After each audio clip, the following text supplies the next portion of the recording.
할렐루야. 153 저녁기도에 오신 여러분들을 주님의 이름으로 환영하고 축복합니다. 오늘도 일주일의 첫날 가운데 기도로 하루를 마무리할 수 있게 해주신 하나님의 은혜에 우리들이 감사할 수밖에 없을 것 같습니다. 오늘도 이 귀한 시간 가운데 하나님이 우리를 만나주시고 또한 우리의 간구 가운데 응답의 응답으로 역사하심을 기대하며 나아가는 귀한 복된 시간이 되기를 간절히 소망하겠습니다. 먼저 하나님의 말씀 보도록 합니다. 우리 사도행전 4장 1절에서 12절 말씀까지 보도록 하겠습니다. 우리 같이 함께 한 목소리로 다 함께 봉독하도록 하겠습니다. 시작. 사도들이 백성에게 말할 때에 제사장들과 성전 맡은 자와 사두개인들이 이르러 예수 안에 죽은 자의 부활이 있다고 백성을 가르치고 전함을 싫어하여 그들을 잡음에 날이 이미 저물었으므로 이튿날까지 가두었으나 말씀을 들은 사람 중에 믿는 자가 많으니 남자의 수가 약 5천이나 되었더라. 이튿날 관리들과 장로들과 서기관들이 예루살렘에 모였는데 대제사장 안나스와 가야바와 요한과 알렉산더와 및 대제사장의 문중이 다 참여하여 사도들을 가운데 세우고 묻되 너희가 무슨 권세와 누구의 이름으로 이 일을 행하였느냐? 이에 베드로가 성령이 충만하여 이르되 백성의 관리들과 장로들아, 만일 병자에게 행한 착한 일에 대하여 이 사람이 어떻게 구원을 받았냐고 오늘 우리에게 질문한다면 너희와 모든 이스라엘 백성들은 알라. 너희가 십자가에 못 박고 하나님이 죽은 자 가운데서 살리신 나사렛 예수 그리스도의 이름으로 이 사람이 건강하게 되어 너희 앞에 섰느니라. 이 예수는 너희 건축자들의 버린 돌로서 짐 모퉁이의 머리떨이 되었느니라. 다른 이로서는 구원을 받을 수 없나니 천하 사람 중에 구원을 받을 만한 다른 이름을 우리에게 주신 일이 없음이라 하였더라. 아멘. 요즘 국제적인 정세가 정말 혼란 가운데 있는 것일 것 같습니다. 그죠? 전쟁이 곳곳에서 빈번하게 일어나고 있습니다. 말 그대로 신냉전 체제가 되고 있다라는 것이죠. 어떻게 보면 우리나라도 이런 상황 가운데서 안전하다고 볼 수가 없습니다. 왜냐하면 우리는 휴전국이기 때문인 것이죠. 제가 왜 갑자기 전쟁 이야기를 하느냐 하면 어떤 국가가 전쟁을 계획하고 있다면 철저하게 준비해야 됩니다. 전략과 전술을 섬세하게 세워야 되는 것이죠. 왜냐하면 제대로 세우지 않았다가는 백전백패를 당하기 때문입니다. 전략 전술의 기초는 아군과 적군을 정확하게 파악하는 것입니다. 먼저 숫자를 파악해 보면 다수 대 다수가 나올 수도 있고 또 다수 대 소수 혹은 소수 대 다수 또 소수 대 소수가 나올 수도 있습니다. 숫자를 파악하다 보면 그것에 따라서 전략이 달라지고 또 전쟁을 대하는 방식이 달라지게 되죠. 다수가 우리 편이고 상대가 소수라면 전쟁은 별다른 문제 없이 수행할 수 있습니다. 하지만 문제는 우리가 소수고 적이 다수일 때가 문제라는 거죠.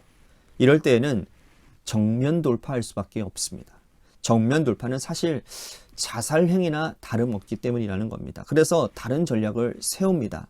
상대의 허점을 집요하게 찾고 파고드는 전략을 하는 것이죠. 그게 바로 게릴라전이나 매복을 통해서 상대방을 힘겹게 해야 그나마 승산이 있다라는 것이죠.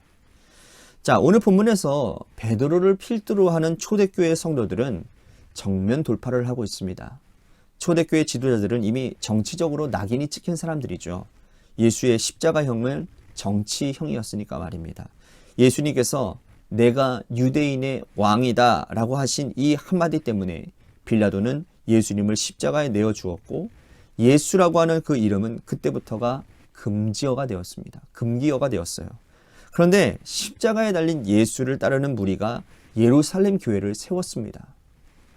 정면 돌파를 한 것이죠. 여러분, 그들은 로마 식민지 사회에 살고 있는 소수들입니다.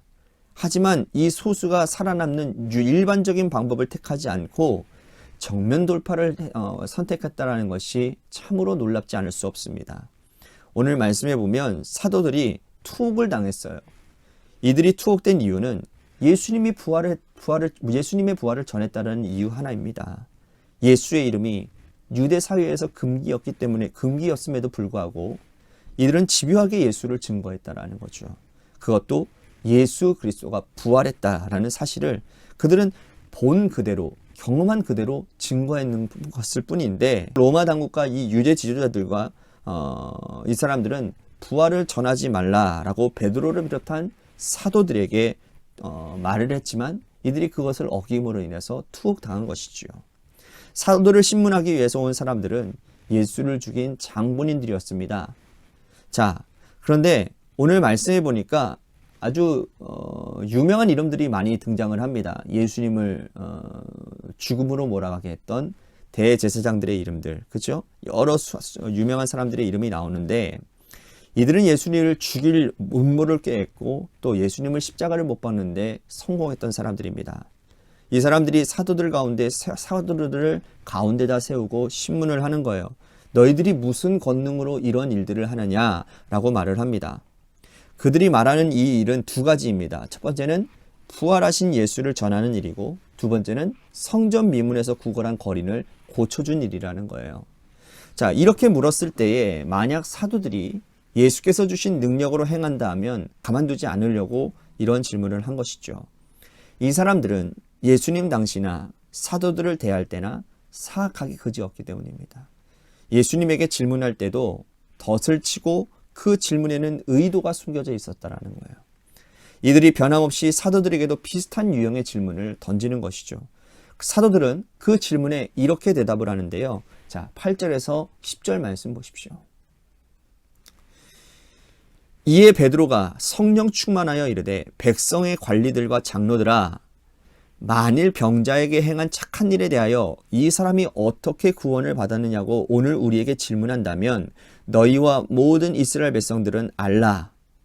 너희가 십자가에 못 박고 하나님이 죽은 자 가운데서 살리신 나사렛 예수의 이름으로 이 사람이 건강하게 되어 너희 앞에 섰느니라.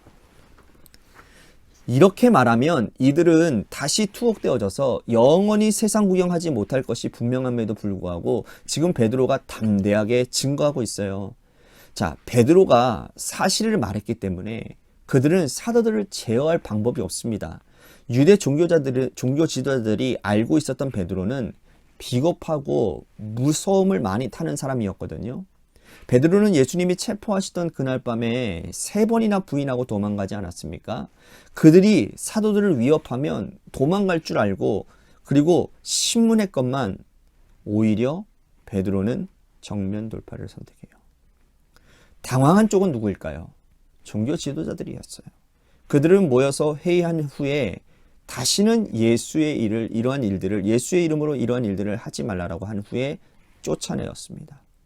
그러나 베드로와 요한은 비롯한 모든 사도들이 그들의 말대로 하지 않았죠.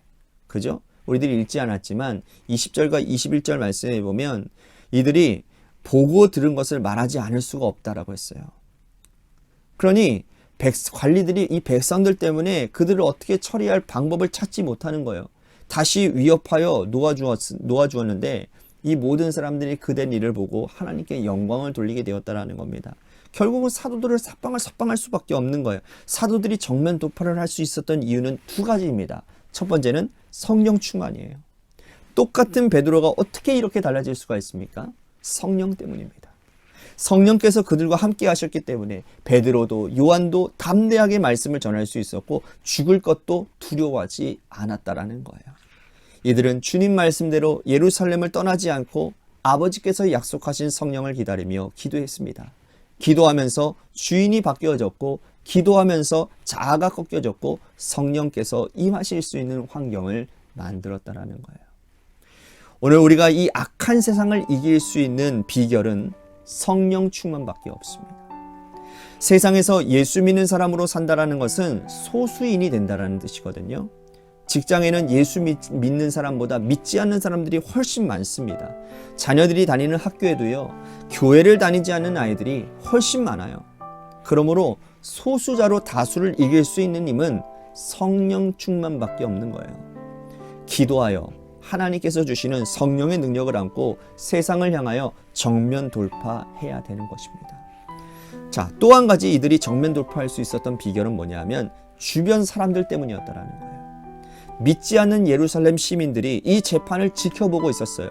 이 사람들은 예루살렘 교회를 마음속으로 응원하고 있었습니다.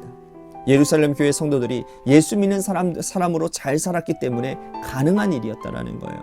여러분, 예수 믿는 사람으로 제대로 살아야 주변 사람들에게 인정받을 수 있는 겁니다. 우리 크리스찬으로서 미치는 영향이 미미하다면 사람들에게 우리는 손가락질 받을 뿐 응원은 받을 수 없는 거예요. 공동체에서 소수자로 살아가며 믿는 사람으로서의 역할을 감당하기 위해서는 우리는 그들에게 신뢰를 줘야 되는 겁니다. 예루살렘 교회는 시민들에게 신뢰를 주는 공동체였습니다. 사랑하는 성도 여러분, 오늘 이 말씀을 기억하고 우리가 성령 충만하고 믿지 않는 자들에게 믿음의 신뢰를 주어 정면 돌파하여 승리하는 하나님의 백성들이 되어야 될 줄로 믿습니다. 오늘 말씀을 생각하면서 우리 같이 기도했으면 좋겠습니다. 세상의 악을 이기기 위해서 성령 충만하여 정면 돌파하기를 원하오니 성령님 우리와 함께하여 주시고 내가 만나는 모든 사람들 앞에서 하나님 내가 예수 믿는 선한 능력들이 나타나는 은혜가 있게 해달라고 우리 같이 기도했으면 좋겠습니다. 또 한 가지 우리 교회를 위해서 기도합시다. 오늘 말씀처럼 성령 충만한 주의 공동체가 되게 하시고 이 성령 충만한 주의 공동체를 통하여서 하나님의 아름다운 덕이 드러나는 교회가 되게 하여 주옵소서. 특히나 지역사회를 섬기는 그런 아름다운 사역 가운데서 주님의 교회가 사람들에게 신뢰를 주고 이 교회는 정말 좋은 교회구나. 많은 선한 일들을 앞장서는 교회구나. 그러한 신뢰를 바탕으로 해서 이 교회가 이 땅의 소망이 교회임을 드러내는 우리 관악교회가 되게 해달라고 우리 같이 기도했으면 좋겠습니다. 또한 재개발 가운데 놓여져 있는 교회를 위해서 여러분들 기도해 주시고요. 마지막으로 여러분들의 삶의 자리와 또 육신의 질병으로 고통당하시는 분들 또한 우리 고3 수험생인 한유진 학생을 위해서 기도해 주시기를 바라겠습니다. 우리 노래 끝날 때까지 함께 합심하여 기도하도록 하겠습니다. 기도하시겠습니다.